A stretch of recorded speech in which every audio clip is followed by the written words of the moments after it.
ناظرین، یہ افغانستان ہے، یہ وہ افغانستان ہے جو سالوں سے بلکہ دہائیوں سے جنگ زدہ رہا ہے، لیکن آج جب وہاں پہ مصیبت آئی ہے تو آپ دیکھیں وہاں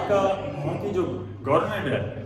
انہوں نے اپنے تمام تر وسائل جو ہے وہ عوام کے لیے میدان میں لے آئے ہیں۔ ہیلی کاپٹرز آپ دیکھیں، ایک ہیلی کاپٹر اڑ رہا ہے تو دو جو ہے نا وہ واپس اتر رہے ہیں، اور اس حد تک وہاں کی عوام کو ایویکویٹ کیا جا رہا ہے ایک ہارڈ ایریا سے۔ آپ اندازہ لگائیں کہ اس لیول کی مینجمنٹ ہمیں نظر آ رہی ہے، جبکہ ہم دوسری طرف پاکستان میں دیکھیں جی، یہ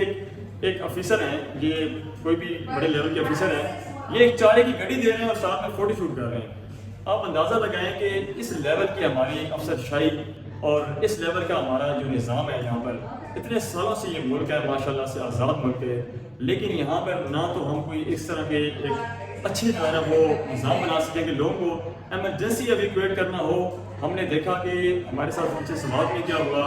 اور دوسرے اس طرح کی سڈن جب بھی کوئی مسئلہ ہوتا ہے تو ہم دیکھتے ہیں کہ ہمارے لیے عوام کے لیے ہیلی کاپٹر اویلیبل نہیں ہوتا، وہاں پہ کوئی ایمرجنسی ریسکیو پہنچتے کئی گھنٹے لگ جاتے ہیں۔ لیکن یہی افغانستان ہے، آپ اندازہ لگائیں کل کو جو ہے نا وہ امریکہ وہاں سے نکلے اور آج کے حالات ہیں وہاں پہ آپ کے سامنے۔